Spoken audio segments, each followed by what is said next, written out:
Gloria a Dios. Vamos a orar para presentar al Señor su palabra, para que Dios pueda usar su palabra para hablarnos a cada uno de nosotros. Señor, quiero darte muchas gracias por el privilegio que me das un día más de poder servirte, de poder compartir tu palabra. Gracias por todo lo que tú haces. Te pido, Señor, que tú nos bendigas. Te pido que tú nos ministres. Te pido que tú nos hables, Señor. Que tú renueves tu unción en cada uno de nosotros, Señor. Y que nos ayudes a ser hacedores de tu palabra y no tan solamente hacedores, y no tan solamente oidores, Señor, y leedores. Padre, que podamos vivir conforme a tu palabra. En el nombre de Jesús. Amén. Hoy quiero que meditemos acerca de cuál fue la prioridad de algunos de los que consideramos como grandes hombres de Dios. Porque si queremos llegar a la misma meta que ellos, necesitamos imitarlos y tener la misma prioridad que tuvieron ellos. Porque como vamos a ver, no fue por casualidad que llegaron a ser grandes hombres de Dios, sino que llegaron a ser grandes hombres de Dios porque todos ellos tuvieron la misma prioridad en su vida. Uno de los que consideramos un gran hombre de Dios fue Moisés. Antes de leer el versículo clave que desvela cuál era su prioridad, quiero ponernos en situación.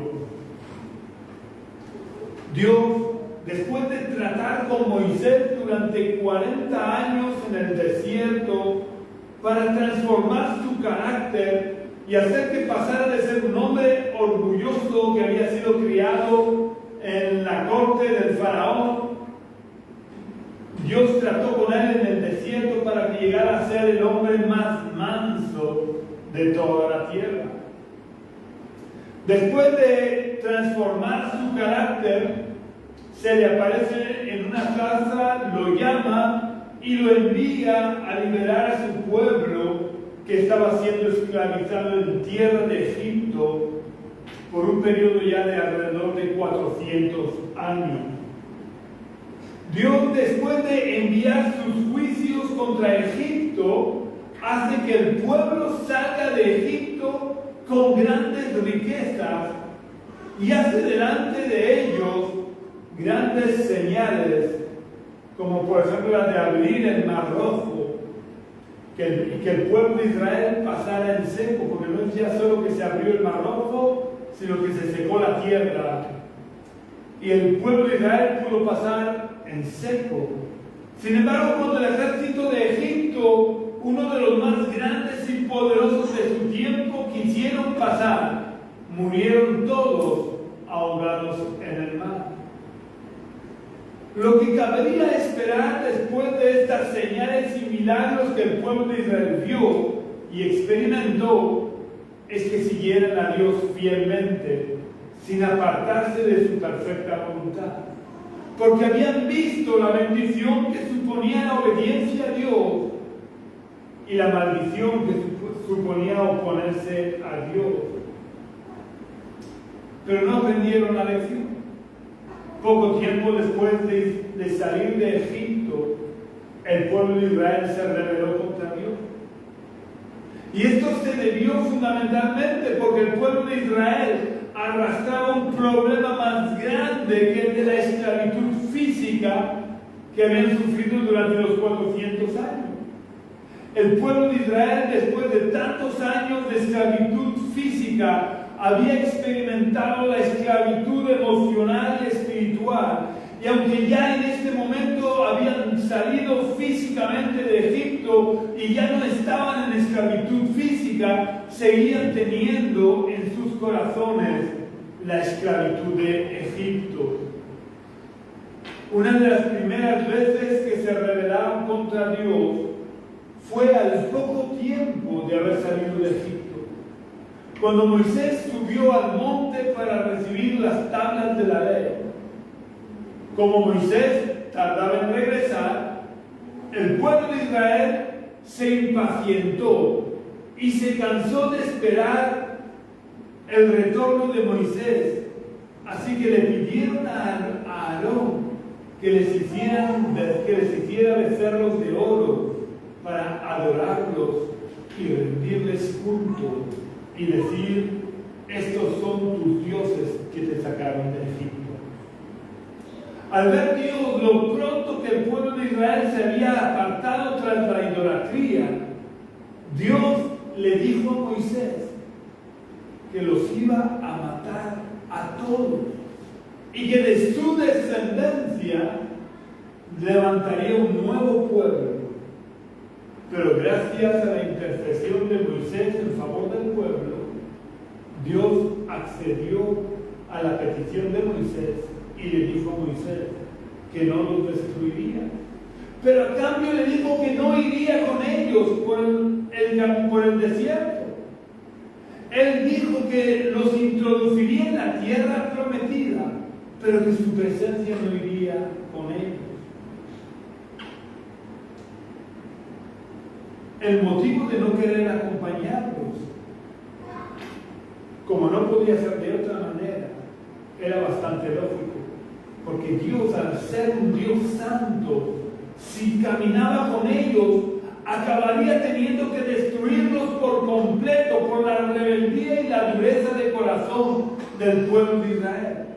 Porque Dios no puede tener comunión con el pecado.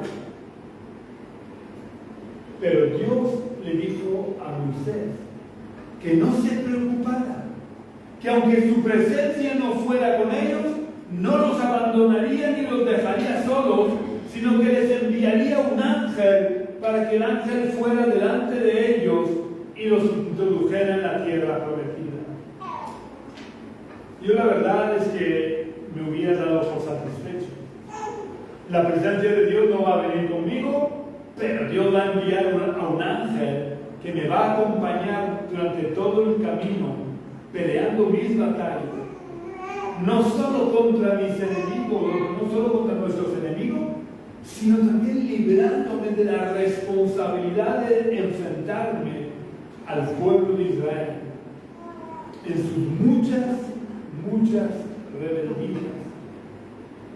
Y este es el detalle que marca la diferencia entre Moisés y yo, y que convirtió a Moisés en uno de los grandes siervos de Dios. El detalle que marca la diferencia entre Moisés y yo es que Moisés, después de oír la propuesta de Dios, no se conformó. Y dijo una de las frases más famosas que manifiestan claramente cuál era la prioridad de Moisés. Vamos a leer esta frase en el libro del Éxodo, capítulo 33, versículo 15.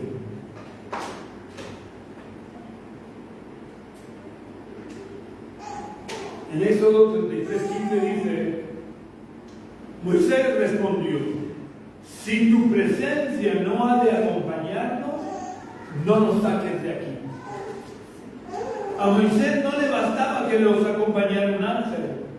Para Moisés, un ángel estaba bien, pero no era suficiente. Un ángel era una buena cosa, pero no suficiente, porque como os he dicho muchas veces, lo bueno es el mayor enemigo de lo mejor. Lo bueno es con frecuencia la trampa que utiliza Satanás para que no alcancemos lo mejor. Porque cuando conseguimos lo bueno nos conformamos y no luchamos por alcanzar lo mejor. Y Moisés no estaba dispuesto a caer en esa trampa. Así que sin renunciar al ángel, Moisés le dice a Dios que si él no ha de acompañarlo, prefiere morir en el desierto que seguir adelante sin su presencia. Este detalle es el que marcó la diferencia en la vida de Moisés y lo convirtió en uno de los grandes hombres de Dios de la historia. Su prioridad por encima de cualquier otra cosa fue la presencia de Dios. Moisés estuvo dispuesto a morir de hambre y de sed en medio del desierto que llegar a vivir una buena vida cómoda en una tierra fértil llena de leche y de miel. Porque ningún tesoro, por grande y valioso que sea, puede compararse a la presencia de Dios. Como cristianos debemos aprender de Moisés y adoptar la prioridad que tuvo Moisés en su vida, porque no hay o no debería de haber en nuestra vida cosa más importante ni más prioritaria que la voluntad de Dios. Y nunca alcanzaremos las metas que Dios tiene para nuestra vida si no convertimos la presencia de Dios en nuestra prioridad. Quiero aclarar en este momento que tengamos la presencia de Dios como prioridad en nuestra vida no nos va a convertir en perfectos. Como Moisés no fue perfecto, ni ningún otro de los grandes hombres de Dios. Si algo tuvieron la mayoría de los grandes hombres de Dios es que cometieron grandes errores y pecados y tuvieron que pagar las consecuencias. Pero el tener la presencia de Dios como prioridad, lo que les hizo y lo que nos debe de hacer a nosotros es ser sensibles a la voz de Dios, lo que nos lleva necesariamente al arrepentimiento y a rectificar cuando nos equivocamos o cuando pecamos contra Dios. Y Dios, que es el Dios de toda gracia, nos perdona y nos restaura. Esto nos lleva al siguiente gran hombre de Dios en el que quiero que meditemos para ver cuál era la prioridad de su vida. Me estoy refiriendo al rey David, que si algo le diferenció de Saúl, no fue que fuera mejor que Saúl, dado que cometió pecados tan grandes y graves como los que cometió Saúl. Lo que le diferenció de Saúl es que Saúl nunca buscó la presencia de Dios, mientras que la prioridad en la vida de David, aun en los peores momentos de su vida, aun en las horas más bajas de su vida, siempre tuvo como prioridad la presencia de Dios. Saúl, desde que llegó al trono, se olvidó de la presencia de Dios y gobernó sin el arca de la alianza, que era donde estaba la presencia manifiesta de Dios en el Antiguo Testamento. Sin embargo, una de las primeras cosas que hizo David cuando fue coronado como rey fue trasladar el arca de la alianza a Jerusalén, donde él vivía, para tenerla cerca de él. David se enfrentó a Goliat porque sabía que la presencia de Dios estaba con él, porque la prioridad de su vida era la presencia de Dios. Y como conocía a Dios, no tuvo temor de enfrentarse a Goliat, un hombre de casi 3 metros de altura, porque sabía que Dios pelearía por él y le daría la victoria, porque él había experimentado la presencia de Dios cuando estaba pastoreando las ovejas de su padre y había visto la protección que brinda la presencia de Dios, librándolo de los osos y de los leones cuando querían arrebatarle una de las ovejas de su padre. Así que en esta ocasión no sería diferente con Goliat, ya que Goliat había desafiado no solo al ejército de Israel, sino que había desafiado al Dios de los ejércitos de Israel. Así que este Goliat, como quería arrebatarle las ovejas de Dios, David se enfrentó a Goliat, como se había enfrentado a los leones y a los osos. Pero hasta aquí la parte bonita de la vida de David. Pero David también cayó en lo profundo del pozo del pecado. Y estando en lo profundo del pozo, rodeado de tinieblas por los grandes y graves pecados que había cometido, ya que no solamente había cometido adulterio, sino que había cometido asesinato con premeditación y alevosía y con agravante de autoridad. Cuando Dios lo confrontó a través del profeta Natán con sus pecados, David, a diferencia de Saúl, no trató de justificarse ni de quitarle importancia a su caída como había hecho Saúl. David se arrepintió profundamente y mientras Saúl quiso que Samuel lo honrara delante del pueblo, David escribió 3 salmos de arrepentimiento, lo que probablemente podría deshonrarlo delante del pueblo, porque los salmos eran escritura pública. Así que su pecado se iba a hacer público por él mismo. De esta manera él demostró que le preocupaba mucho más la opinión de Dios que la opinión del pueblo. Y en uno de esos salmos de arrepentimiento escribió unas palabras que, al igual que la respuesta de Moisés a Dios, delatan claramente cuál era la prioridad de David en su vida. Vamos a leer estas palabras de David en el Salmo 51, versículos 10 al 12.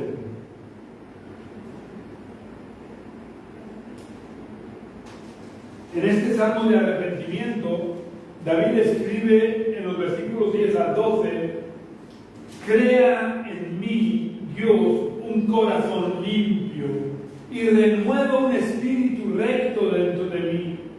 No me eches de delante de ti y no quites de mí tu Santo Espíritu.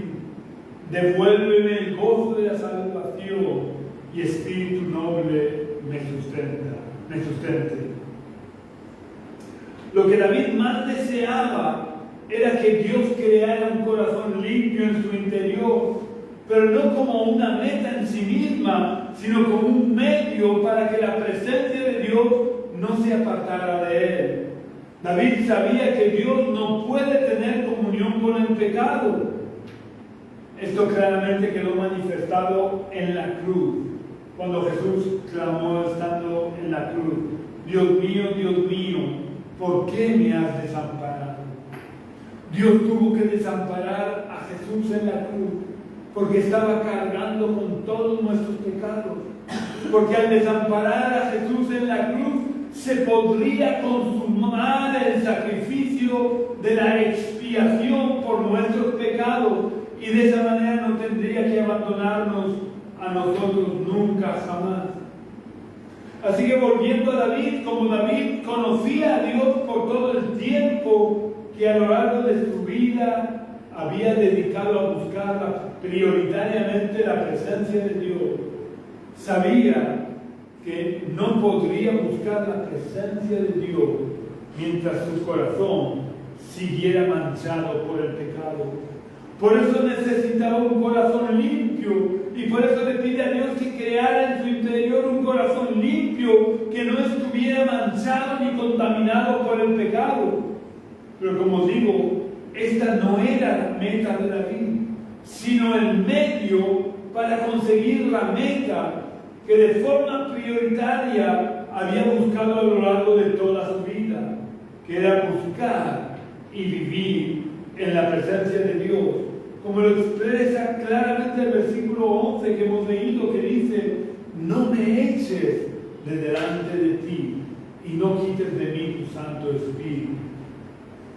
David sabía que la vida fuera de la presencia de Dios no es vida. Por eso le pide a Dios que no lo eche de su presencia, ni quite al Espíritu Santo de su vida. Y por eso sorprende también que tantos cristianos hoy en día vivan ajenos a la presencia de Dios y estén mucho más preocupados por el qué dirá la gente, o por alcanzar sus propias metas y sus expectativas humanas, que por vivir en la presencia de Dios, o que por entristecer al Espíritu Santo. Cuando Pablo le escribe a los cristianos de Éfeso: y no entristezcáis al Espíritu Santo de Dios.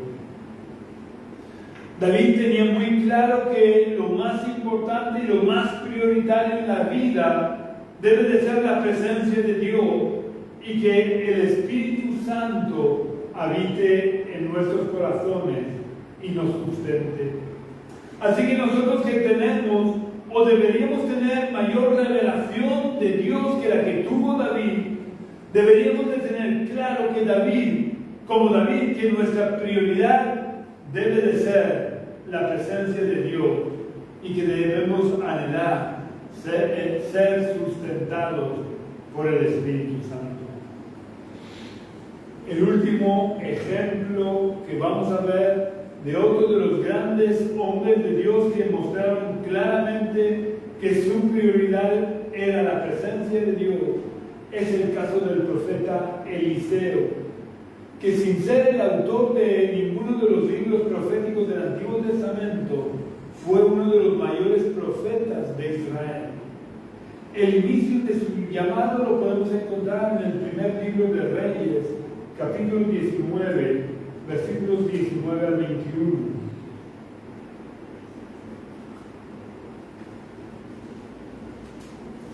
En 1 Reyes, capítulo 19, versículos 19 al 21 podemos leer: partió de ahí Elías y halló a Eliseo, hijo de Safat, que estaba arando. Delante de él iban 12 yuntas de bueyes y él conducía la última, la 13ª. Elías pasó ante él y echó sobre él su manto. Entonces dejó los bueyes, salió corriendo detrás de Elías y le dijo: te ruego que me dejes besar a mi padre y a mi madre y luego te seguiré. Y él le dijo: ve, regresa, ¿acaso te lo impidió? Regresó Eliseo, tomó un par de bueyes y los mató. Con el arado de los bueyes, coció luego la carne y la dio al pueblo para que comiera. Después se levantó y se fue tras Elías y lo servía. Lo primero que quiero resaltar es lo que os he dicho muchas veces.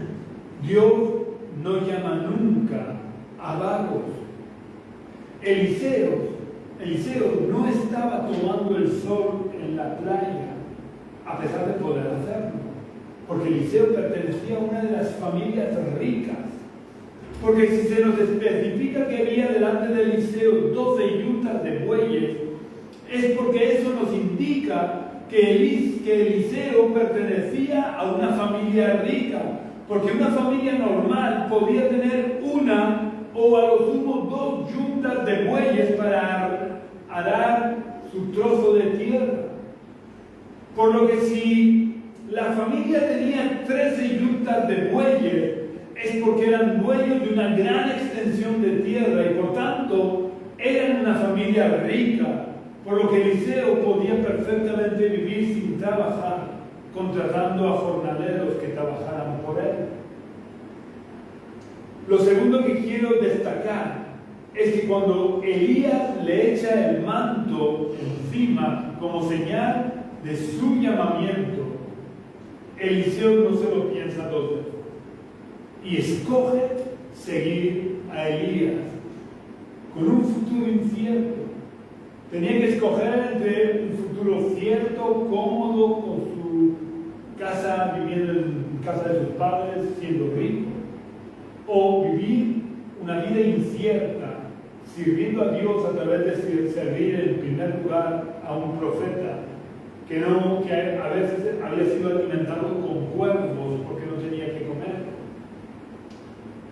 Pero él eligió el futuro incierto de servir a Dios y al profeta Elías, porque la prioridad de Eliseo no era lo material, sino la presencia de Dios. Y lo tercero que quiero destacar es que no siguió a Elías y ya está. Eliseo mató los bueyes y los cocinó en la leña obtenida de los del arado, lo que indica que estaba cerrando totalmente la puerta a la posibilidad de volver atrás. Eliseo tenía muy claro que su prioridad no era la comodidad de su casa, ni de su familia, ni de su trabajo. Su prioridad era la presencia de Dios. Su prioridad era el servicio a Dios. Y esa prioridad marcó el rumbo de su vida y el destino de su vida, llegando a ser uno de los grandes profetas de Israel. Eliseo, al final del tiempo de aprendizaje que compartió con Elías, mostró también claramente cuál era su prioridad y cuál sería la prioridad durante el resto de su vida. Vamos a leerlo en el segundo libro de Reyes, capítulo 2, versículos 9 y 10. Mientras lo buscamos, voy a ponerlos en contexto. Tanto Elías como Eliseo sabían que Dios se iba a llevar a Elías para siempre y que Eliseo le iba a suceder en el llamamiento profético. Y fueron desplazándose de un lugar a otro sin estar seguros de cómo o cuándo o dónde iba a llegar la separación y Dios llevarse a Elías. En el último trayecto, Dios, a través de Elías, hace un milagro similar al que había hecho Moisés o al que había hecho Josué, y abre el Jordán para que sus dos profetas pasen el seco. Cuando han pasado el río Jordán y el agua ha vuelto a su lugar, Elías mantiene con Eliseo la conversación que vamos a leer en Segunda de Reyes, capítulo 2, versículos 9 y 10.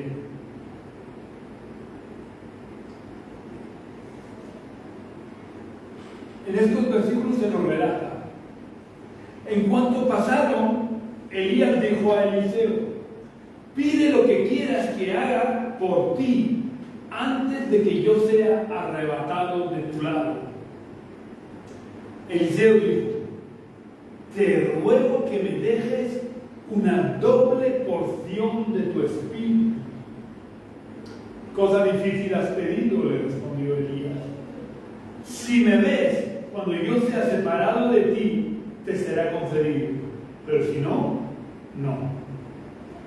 Cuando a Eliseo se le ofrece la posibilidad de pedir cualquier cosa, no pide dinero, no pide poder, no pide fama, ni reconocimiento por parte de las autoridades. Eliseo pide una doble porción del espíritu que había en Elías. ¿Y cuál era ese espíritu que había en Elías? Pues el espíritu de Dios, el Espíritu Santo. Por lo que vemos que la prioridad de Eliseo era la presencia de Dios, era ser lleno del Espíritu de Dios y de esa manera servir más y mejor a Dios, cosa nada gratificante en su tiempo, dado que como los profetas denunciaban los pecados del pueblo y de los gobernantes, nunca eran bien vistos ni bien recibidos por el pueblo, y mucho menos por el rey o las autoridades. De hecho, a Elías lo había estado buscando la reina Jezabel para matarlo. A Jeremías lo metieron en una cisterna con barro hasta el cuello. A Zacarías lo mataron junto al altar. Así que no era ningún chollo ser profeta. Sin embargo, Eliseo escogió ser profeta de Dios porque la prioridad de su vida no era la comodidad de una vida tranquila, sino la presencia de Dios y la obediencia a Dios por encima de cualquier otra cosa. Al final, Eliseo fue apartado de Elías por un carro de fuego y pudo ver cómo Dios arrebataba a Elías al cielo en un torbellino. Así que como había visto a él, cuando Dios se llevó a Elías, obtuvo lo que había pedido, una doble porción del espíritu que había en Elías. Y lo primero que hace es coger el manto de Elías, se lía la mano, bueno, creo que lo rompe, se lía la mano y golpea el agua del río y dice: ¿dónde está el Dios de Elías que abrió el río? Y Dios automáticamente abrió el río para que él pasara en seco. Y ese fue el inicio del gran ministerio profético de Eliseo. Hemos visto como el requisito imprescindible para llegar a ser uno de los grandes hombres de Dios de la historia fue sin duda tener como prioridad en la vida la presencia de Dios. Y eso debería de servirnos de ejemplo para todos nosotros los cristianos, porque todos los cristianos debemos de ser siervos de Dios, por lo que nuestra prioridad debe o debería de ser la presencia de Dios, como lo confirma el apóstol Pablo en su carta a la iglesia de Colosas, en Colosenses capítulo 3, versículos 1 y 2.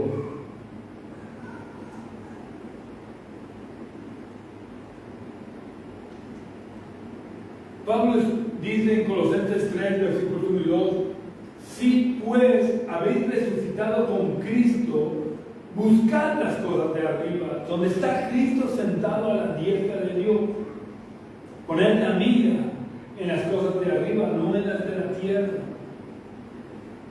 Como cristianos que hemos sido bautizados, dado que con el bautismo confesamos y mostramos que hemos muerto con Cristo y hemos resucitado con Cristo, como cristianos, Pablo dice que debemos tener la misma prioridad que tuvieron Moisés, David y Eliseo, porque por encima de cualquier cosa debemos de buscar las cosas de arriba, es decir, debemos de buscar la presencia de Dios. Si somos cristianos, tenemos que tener nuestra mira en las cosas de arriba, es decir, tenemos que tener como nuestra prioridad máxima la presencia de Dios, y tener como prioridad la presencia de Dios implica buscar la presencia de Dios, implica oír la voz de Dios, implica sobre todo obedecer a Dios.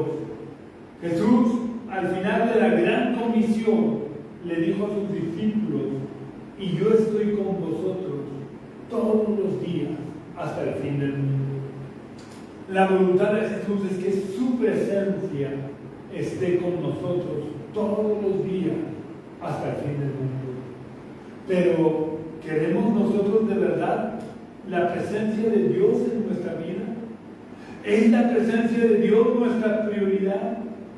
Si la presencia de Dios es nuestra prioridad, Jesús estará con nosotros todos los días de nuestra vida hasta el fin.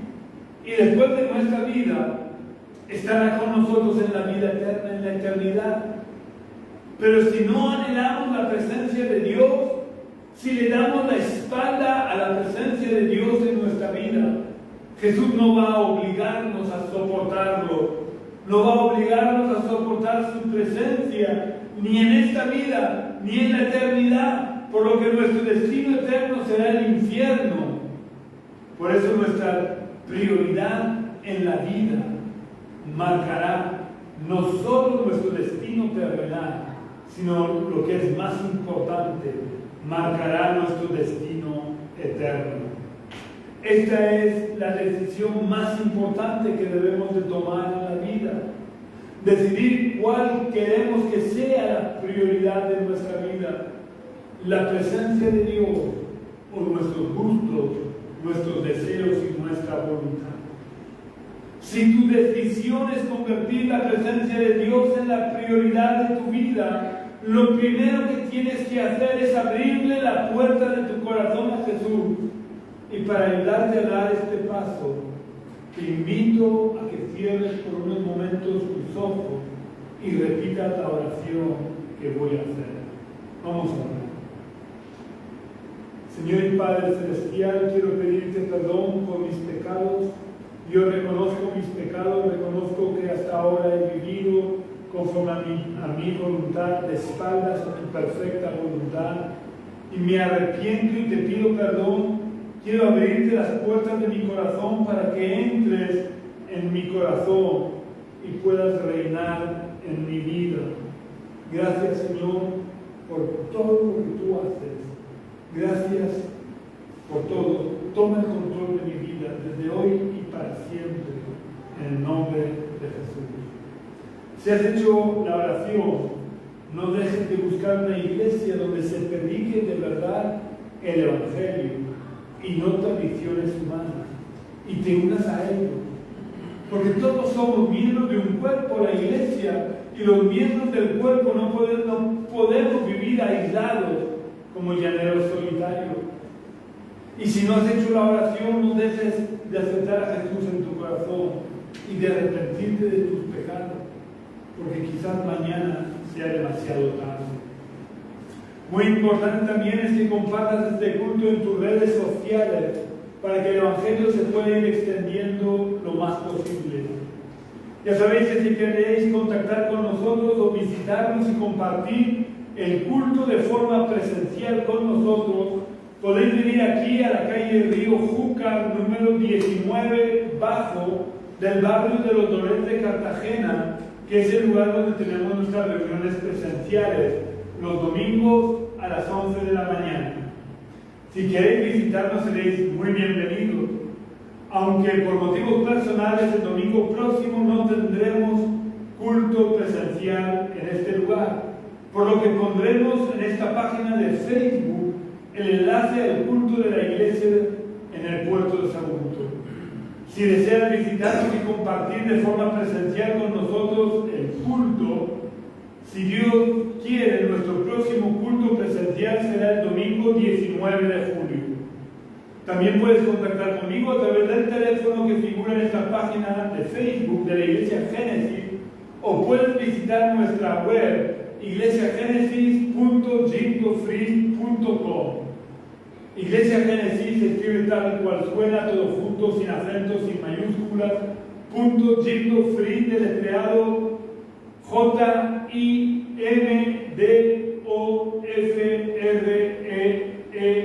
JIMDOFREE.com. Un abrazo muy fuerte, que Dios te bendiga y te guarde hasta que vuelvas a conectar con nosotros o vuelvas a visitarnos. Amén.